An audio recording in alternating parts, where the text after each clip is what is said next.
നമസ്കാരം. എൻ്റെ പേര് ബിന്ദു. ഞാനിവിടെ വന്നിട്ട് കുറച്ച് നാളായി, ഒരു 6-7 മാസം തേക്കുന്നു. വന്നത് വേറെ ഒരു ഹോസ്പിറ്റലിൽ നിന്നായിരുന്നു. 1-2 ഹോസ്പിറ്റലിൽ എനിക്കൊരു വല്ലാത്ത അപകടം സംഭവിച്ച് അനങ്ങാൻ കൈയും കാലുമായിരുന്നു എൻ്റെ ജീവിതത്തിലെ പ്രശ്നം. കണ്ണിനും കാതിനും നാവിനും ഒരു കുഴപ്പമില്ലായിരുന്നു.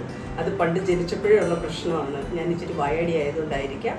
പക്ഷേ വന്ന് കയറിയ കുറച്ച് നാൾ എനിക്കൊരു തോന്നലുണ്ടായിരുന്നു, ഇത് വന്ന ഹോസ്പിറ്റലിൽ നിന്ന് വരുന്ന അതേപോലത്തെ റൂൾസും റെഗുലേഷൻസും ആയിരിക്കാം, അല്ലെങ്കിൽ പ്രൊസീജിയേഴ്സ് അങ്ങനത്തെ ആയിരിക്കാം. പക്ഷേ അതുകൊണ്ട് ഞാൻ എന്ത് ചെയ്യുന്നു പറഞ്ഞാൽ, എൻ്റെ അയോഗ്യത, എൻ്റെ കൈ കൊണ്ട് എനിക്ക് ചെയ്യാൻ പറ്റാത്തത്, നല്ലപോലെ എൻ്റെ കഴുത്ത് തിരിച്ച എല്ലാവരെയും നോക്കാൻ പറ്റാത്തത്, നല്ലപോലെ നടന്നു വന്ന് ആരുടെയും കൈപിടുത്തം ഇല്ലാതെ എനിക്ക് പടിയിറങ്ങി വരാൻ പറ്റാത്തത് ഒക്കെ എൻ്റെ വിചാരം എനിക്കതൊരു അപകർഷത ബോധമായിരുന്നു. എനിക്കുള്ള കഴിവ് എന്താണെന്ന് എനിക്കറിയില്ല. ഞാൻ ഭയങ്കര എവിടെയോ എനിക്ക് എന്നെ തന്നെ നഷ്ടമായ പോലെ എൻ്റെ കഴിവുകൾ, എൻ്റെ ശക്തി, എൻ്റെ സന്തോഷം, എൻ്റെ സുഖം, എൻ്റെ മനസ്സിലെ എല്ലാ പ്രതീക്ഷകളും എല്ലാം പോയി എന്ന് വിചാരിച്ചാണ് ഞാൻ ആദ്യം കുറച്ച് മടിച്ചിരുന്നു. താഴെ എപ്പോഴും യോഗ ക്ലാസ്സസ്, ചിത്ര മിസ്സും അല്ലെങ്കിൽ ഇവിടുത്തെ സ്റ്റാൻഡ് ബൈ സൈഡ് നിൽക്കുന്ന കൊച്ചു കുട്ടികളാണ്. അവരും എന്നെക്കാളൊക്കെ ഒരുപാട് വയസ്സ് കുറഞ്ഞാണെങ്കിലും അവർ പറഞ്ഞു തരും, ഇങ്ങനെ ചെയ്യുക, അങ്ങനെ ചെയ്യുക. അതെല്ലാം ഞങ്ങൾ അനുകരിക്കും. എന്ന് വെച്ചാൽ കുട്ടികളാണ് എന്ന് പറഞ്ഞ് ഞങ്ങൾ അനുസരിക്കാതിരിക്കാൻ വേണമെങ്കിൽ പിന്നെ വയ്യാഴിക പറഞ്ഞ് നിൽക്കാം. പക്ഷെ അങ്ങനല്ല, ചെയ്തു കഴിഞ്ഞ് കുറച്ചായപ്പോഴത്തേക്ക് എനിക്ക് മനസ്സിലായി, ഇവരെല്ലാം എൻ്റെ ആക്ഷൻസ്, വർത്താനം പറയുമ്പോഴത്തേക്ക് എൻ്റെ കൈ അനങ്ങാൻ പറ്റാത്ത, ഞാൻ ആദ്യം പറഞ്ഞു എൻ്റെ കൈ ഇത്രയേ ഉള്ളൂ. അത് കഴിഞ്ഞ് പിന്നെ കാണുമ്പോൾ ഞാൻ പറയും കുറച്ചും കൂടിയായി. കുറേ ഇങ്ങനെ ആയപ്പോൾ ഞാൻ പറഞ്ഞു, പാളയം പള്ളിയിലെ യേശുപ്പച്ചൻ്റെ, സെയിൻറ്റ് ജോസഫ്സ് പള്ളിയിലെ യേശുപ്പച്ചൻ്റെ അതേ അത്രയും കൈ പോകുന്നുണ്ട്. അപ്പം ഞാൻ രക്ഷപ്പെട്ടു എന്ന് ഞാൻ വിശ്വസിക്കുന്നു. പിന്നെ ബാക്കി അങ്ങനെയൊക്കെ കേൾക്കാൻ തുടങ്ങി കഴിഞ്ഞപ്പം വീൽ ചെയറിൽ ഇരിക്കുന്നവരും ഇവിടെ ബെഡ്റിഡനായിട്ട് കിടന്നവരും അവരുടെ സ്റ്റാൻഡ് ബൈസ് വീൽ ചെയർ കൊണ്ടുവന്നാക്കുന്നവരും എന്നെ ശ്രദ്ധിക്കാൻ തുടങ്ങി. ഞാൻ ആരെ കാണുമ്പോഴും ചെന്നിറങ്ങുന്നത് വോട്ട് ചോദിക്കാനല്ലെങ്കിലും മനസ്സുകൊണ്ടുള്ള സ്നേഹത്തിൻ്റെ വോട്ട് ഞാൻ അവരോട് ചോദിക്കാൻ ഓരോരുത്തടുത്തും ഞാൻ നമസ്കാരം നമസ്കാരം നമസ്കാരം. ഇനി അറിയാൻ പറ്റില്ല, അടുത്ത ഇലക്ഷന് ഞാനായിരിക്കും ഇവിടെ തിരുവനന്തപുരം സമിതിയിൽ നിൽക്കാൻ വന്നത്, അത് വേറെ കാര്യം. അപ്പോൾ ഞാൻ ഇവിടെയുള്ളവരോട് ചോദിക്കാൻ ചാൻസ് ഉണ്ട്, പോട്ടെ. പക്ഷേ ആ അപകർഷതാബോധം ഞാൻ നോക്കിയപ്പോൾ എന്നേക്കാൾ കഷ്ടപ്പെടുന്ന പലരും, അവർക്ക് സന്തോഷം, അവരുടെ മറ്റുള്ളവരോടുള്ള സ്നേഹബന്ധം, അവർക്ക് മറ്റുള്ളവരോടുള്ള സ്വാതന്ത്ര്യം, അത് കണ്ടപ്പോൾ ഞാൻ ഓർത്തു, അപ്പം എനിക്കെന്താ കുഴപ്പം? ഞാൻ എന്തിനാ എന്നിൽ നമുക്ക് വേണ്ടുന്നത് ശരീരത്തിൻ്റെ ബലമല്ല വേണ്ടേ, മനസ്സിൻ്റെ ബലമാണ്, സ്നേഹത്തിൻ്റെ ബലമാണ്, ആത്മീയ ബന്ധത്തിൻ്റെ വിലയാണ് നമുക്ക് വേണ്ടത്. അപ്പോൾ എന്ത് ചെയ്യണം? അതൊരു അങ്കിളാണെങ്കിൽ അങ്കിൾ നിന്നും ഞാൻ ചിലപ്പോൾ സർ എന്ന് വിളിക്കും. പക്ഷേ എന്നെക്കാൾ കുറച്ച് പ്രായം കുറഞ്ഞിട്ടുള്ള മക്കളുള്ളവർ പോലും എന്നെ ഭയങ്കരമായിട്ടാണ് എന്നെ കാണുമ്പോഴേ അവർ പറയും. എന്നിട്ട് എന്ത് ചെയ്തെന്ന് പറഞ്ഞാൽ, എനിക്ക് കുറച്ച് തൊണ്ടയ്ക്ക് പ്രശ്നമുള്ളത്, എനിക്ക് ചില അലർജിയൊക്കെ ഉള്ളതുകൊണ്ട്, എന്നിട്ട് ഞാൻ എന്ത് ചെയ്യുന്നു പറഞ്ഞാൽ ഈ അമ്മമാർ എന്നോട് പറയും, ഞാൻ പാട്ട് പാടാൻ പറയും. ഞാൻ അങ്ങനെ ഒരു ദിവസം, ചില ദിവസങ്ങളിൽ 3 പാട്ട് പാടും, ചില ദിവസങ്ങളിൽ 4 പാട്ട് പാടും. ഇന്നാളൊരിക്കൽ ഞാനൊരു ഗെറ്റ് ടുഗെദർ വെച്ചു. ഞാൻ ഇവിടുന്ന് പെട്ടെന്ന് പോകേണ്ടി വന്ന് മറ്റൊന്നും കൊണ്ടല്ല, എനിക്കൊരു ചെറിയ കുടുംബമാണ്. അപ്പോൾ ആ കുടുംബത്തിൻ്റെ അതുകൊണ്ട് മാത്രമാണ്. മനസ്സിനും ശരീരത്തിനും എല്ലാം ഞാൻ പൂർണ്ണമായിട്ട് ആരോഗ്യത്തിലേക്ക് തിരിച്ചു വരുന്നു. പക്ഷേ എന്നാലും എന്താവശ്യമുണ്ടെങ്കിലും ഞാൻ ഇവരുമായിട്ട് എപ്പോഴും കോണ്ടാക്ട് ചെയ്യും. ഇവിടെ എനിക്ക് മാനേജറെന്നോ സ്റ്റാൻഡ് ബൈ പീപ്പിളെന്നോ അല്ലെങ്കിൽ GM എന്നോ എല്ലാവരും എനിക്ക് ഒരേപോലെ, എല്ലാവരും എനിക്ക് സ്നേഹം തരുന്നത്. ഇങ്ങേറ്റം തൂത്തുവാരി തുടയ്ക്കുന്ന ആ പയ്യന്മാർ പോലും എന്നെ ഭയങ്കര ബഹുമാനത്തോടെ സ്നേഹത്തോടെ എൻ്റെ മുഖത്ത് നോക്കി ചിരിക്കുകയും. അപ്പം ഞാൻ ഓർത്തു, ഇവിടെ ഒന്നും നമ്മളല്ല ജാട കാണിക്കണ്ടേ.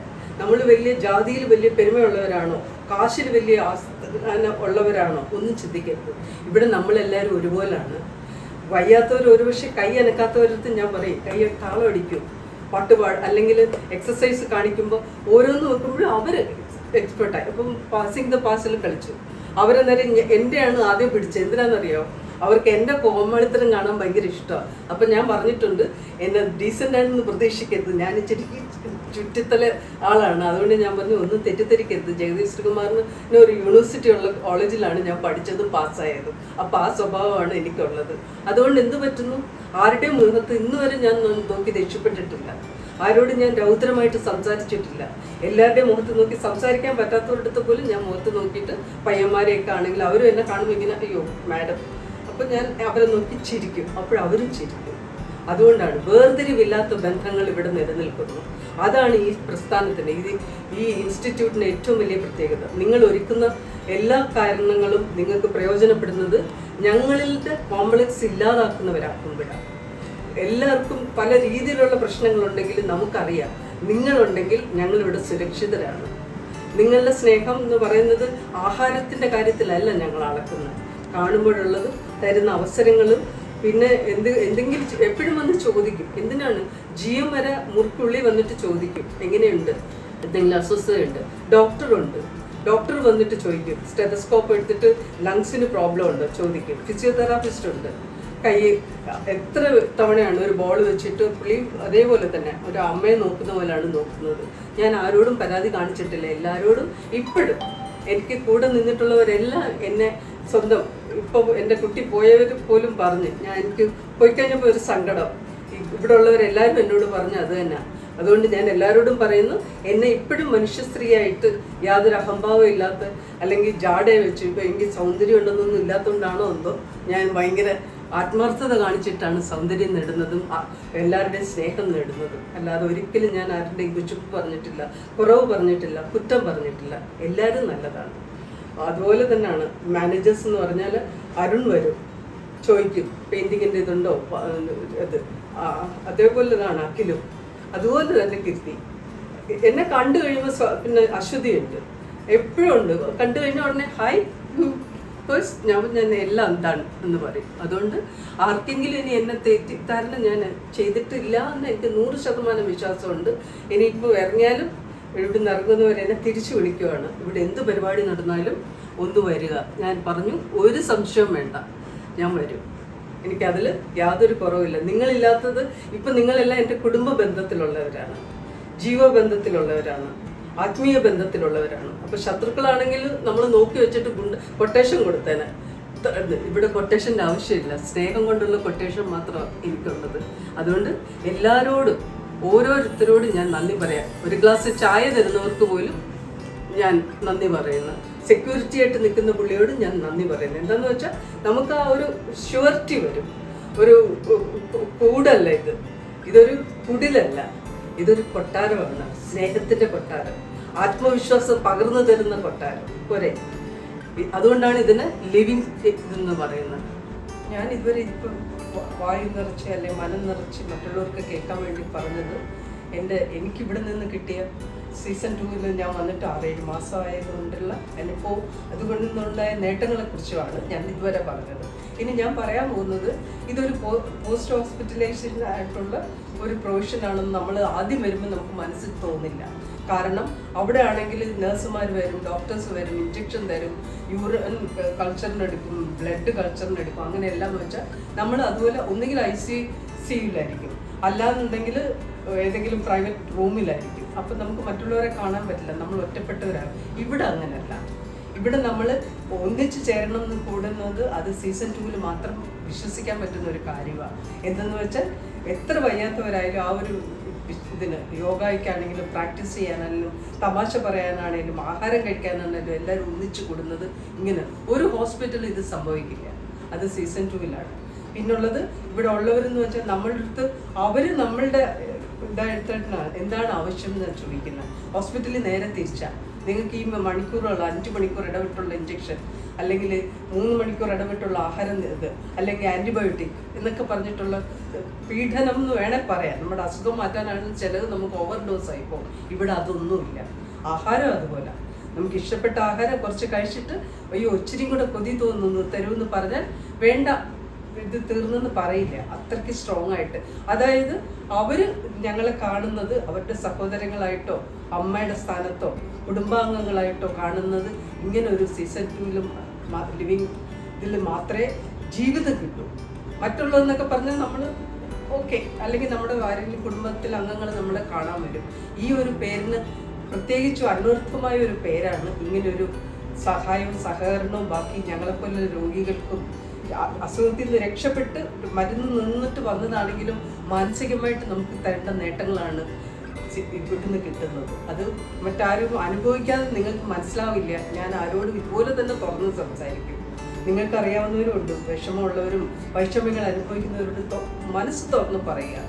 ഇത് ഒരു ഒരു ജയിൽവാസം പോലോ അല്ലെങ്കിൽ ഒരു ഒറ്റപ്പെടലിൻ്റെ ഒരു ഇതായിട്ടോ അല്ല അവർ നോക്കുക.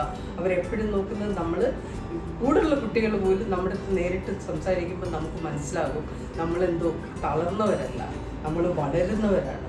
മാനസികമായിട്ടും ആരോഗ്യപരമായിട്ടും വികാരപരമായിട്ടും നമ്മൾ വളരുന്നു, ഓരോന്ന് അച്ചീവ് ചെയ്യുന്നു. അത് സീസൺ ലിവിങ് എന്താ കാര്യം, സീസൺ 2 ലിവിങ്ങിൽ എന്ന് വെച്ചാൽ ഇത് രണ്ടാമത്തെ ജീവിതമാണ്. നമ്മളൊരുപക്ഷെ അപകടം സംഭവിച്ചിരുന്നു, അങ്ങനെയാണ് ഹോസ്പിറ്റലിൽ എത്തിയത്.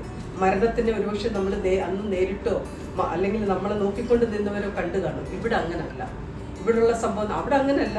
അടുത്ത് നിൽക്കുന്നവരോട് പറയും, ബന്ധുക്കളെ അറിയിക്കുക, ചിലപ്പം മരിച്ചേക്കുന്നു. ഇവിടെ അങ്ങനെയല്ല. നിങ്ങൾ മരിക്കില്ല, നിങ്ങൾ എത്ര കൊല്ലം വേണമെങ്കിൽ ഇനിയും ജീവിക്കും. അപ്പോൾ ഇവിടെ വന്ന് ഞാൻ കണ്ട അനുഭവം എന്ന് പറഞ്ഞാൽ കൂടെയുള്ളവരും എനിക്ക് വയസ്സ് ഞാൻ ആരോട് ചോദിക്കാറില്ല, ജാതി ചോദിക്കാറില്ല, വരുമാനം എന്നാ അതൊന്നും ഞാൻ ചോദിക്കില്ല. ഞാൻ ചോദിക്കും എങ്ങനെയുണ്ട്, നമുക്ക് മനസ്സുകൊണ്ട് സന്തോഷം. അപ്പോഴാണ് പറയുക, നമ്മൾ ഒന്നിച്ച് കഥ പറയുക. ബാക്കിയുള്ളവരും നമ്മുടെ കൂടെ തന്നെ നിൽക്കുമ്പോൾ നമുക്ക് ഒരിക്കലും വേർതിരിഞ്ഞ് കാണേണ്ട ആരും നമ്മുടെ കൂട്ടത്തിലില്ല. കുട്ടികൾ മാത്രമല്ല, ഞാൻ പറഞ്ഞില്ലേ, GM ആയാലും മാനേജറായാലും ഇവിടുത്തെ ലോക്കൽ ഓഫീസ് മാനേജേഴ്സ് ആയാലും ഇതെല്ലാം കീർത്തി ആയാലും സ്റ്റാൻഡ് ബൈസും പിന്നെ ഇപ്പോഴത്തെ എല്ലാവരും എനിക്ക് ഓർമ്മയിലുള്ളത് വെച്ചാൽ ഇനി എവിടെ വെച്ച് കണ്ടാലും അവരെന്നെ സ്നേഹത്തോടെ വിളിക്കും, ഞാൻ ഇനിയും വരും, എനിക്ക് അതും ഉറപ്പാണ്. പിന്നെ എൻ്റെ അടുത്ത് ആരെങ്കിലും ഇതുപോലെ ഹോസ്പിറ്റലിൽ നിന്ന് മാറാൻ എവിടോട്ടാണ് ഞാൻ പോകാമെന്ന് അനുഭവം വെച്ചിട്ടാണെങ്കിൽ അവരെന്നോട് ചോദിക്കുകയാണെങ്കിൽ ഞാൻ റെഫർ ചെയ്യുന്ന ഈ ഒരൊറ്റ സ്ഥലത്തിൻ്റെ പേരായിരിക്കും. എന്ന് വെച്ചാൽ എനിക്ക് അഭിമാനത്തോടെ പറയാൻ പറ്റും, ആരും ഞാൻ ഇങ്ങനെ ഒരു സ്ഥലത്ത് കൊണ്ടെത്തിച്ചാൽ അവരാരും എന്നെ ഒരിക്കലും കുറ്റം പറയത്തില്ല. എനിക്ക് 100 200% 1000% എനിക്ക് വിശ്വാസമാണ്. കാരണം നിങ്ങൾ ഓരോരുത്തരെയും കരുതുന്ന വേർതിരിവുകളില്ലാത്തവർ, അല്ലെങ്കിൽ വേണേൽ വിശ്വസിക്കാം. ഞാനിപ്പോൾ കൂടുതൽ വാചകം അടിക്കുമ്പോൾ ഞാനാ നല്ലതെന്ന്, അങ്ങനെ ഒരു വേർതിരിവ് ഞങ്ങൾക്കിടയിലില്ല. ഹോസ്പിറ്റലുണ്ട്, ഒരാൾ പറയും അത് മറ്റേ ഹാർട്ടിന് പ്രോബ്ലമാണ്, കിഡ്നിക്ക് പ്രോബ്ലമാണ്, ലങ്സിന് പ്രോബ്ലമാണ്, അല്ലെങ്കിൽ വേറെ പ്രോബ്ലമാണ്, കൈക്കും കാലിനും. ഇവിടെ അത് അങ്ങനെയല്ല ചിന്തിക്കുന്നത്. ഇത് ഏത് അസുഖം ഉണ്ടെങ്കിലും വരിക, നിങ്ങൾ യോഗം ചെയ്യുക, ഇവിടുത്തെ ആഹാരം കഴിക്കുക. ഇവിടെ അതുപോലെ ഓരോരുത്തരുടെ പിറന്നാൾ ആഘോഷിക്കുന്നത് ഞങ്ങളെല്ലാവരും ഒന്നിച്ച് ചേർന്നാണ്. അതുപോലെ ഈസ്റ്റർ ആയാലും ക്രിസ്മസ് ആയാലും ഇനിയിപ്പോൾ ഓണം ആയാലും അല്ലെങ്കിൽ വിഷു ആയാലും വിമൻസ് ഡേ ആയാലും എല്ലാം നമ്മൾ ഒത്തൊരുമ. അത് ഈ ഒരു സീസൺ 2 മാത്രമേ നമുക്ക് കിട്ടുള്ളൂ. ഞാൻ ഇത് വേറെ പലയിടത്തും ഞാൻ മറ്റുള്ളവരെ വിസിറ്റ് ചെയ്യാൻ പോയിട്ടുണ്ട്, അതൊന്നും കാണാത്തൊരു പ്രത്യേകത എന്നും ഇവിടെ ഉണ്ട്. അതുകൊണ്ടാണ് ഞാൻ ഇത്രയും കാലം ഇവിടെ നിന്നതെന്ന് ഉറപ്പിച്ച് ഞാൻ പറയാം. വന്നാൽ ഒരിക്കലും നിങ്ങൾ ദുഃഖപ്പെടുത്തില്ല. ഇവിടുന്ന് പിരിയുമ്പോഴാണ് നമുക്ക് സങ്കടം തോന്നുന്നത്, അയ്യോ. അതുകൊണ്ട് പറയുക, ഇതൊരു നല്ല ഭൂമിയിൽ ഏറ്റവും നല്ലൊരു സ്ഥലമായിട്ട് നിങ്ങൾ ഇതിനെ കരുതുക. എന്ന് വെച്ചാൽ സത്യസന്ധമായും ഒരു കളങ്കമില്ലാത്തതും ലാഭവും ഇത് നോക്കി ആരും ചെയ്യുന്ന ചികിത്സയോ അല്ലെങ്കിൽ ആഹാരത്തെ തരലോ ഒന്നുമല്ല. അവർ നേരിട്ട് നമ്മളോട് സംസാരിക്കുമ്പോൾ നമ്മളെ പ്രകടിപ്പിക്കുക, എനിക്ക് ഇതുപോലാണ് വേദന, ഇങ്ങനെയാണ്. അപ്പോൾ അതിനുള്ള എല്ലാ ഇതും അവർ തന്നെ കണ്ടെത്തും. ഇത് ഒരു ഇടത്തും കിട്ടില്ല, ഒരു ഹോസ്പിറ്റലിലും ഒരു ആയുർവേദിക് കോളേജിലും കിട്ടില്ല. അതൊന്നും അതിനൊക്കെ ഒരു നിയമങ്ങളുണ്ട്. അതുകൊണ്ട് ഞാൻ പറയുന്നു, ഉറച്ച് വിശ്വസിക്കാം. പ്രത്യേകിച്ച് ആ പേര് തന്നെ സീസൺ 2 ലിവിങ്ങാണ്. ഒരു ജീവിതത്തിൽ നിന്ന് നമ്മൾ പുനർജനിച്ച് വരുന്ന ജീവിതം, അത് ഏറ്റവും അഭിമാനിക്കാവുന്ന ജീവിതമായിരിക്കും അതിവിടെ. അതാണ് ഈ പേര്, സത്യം.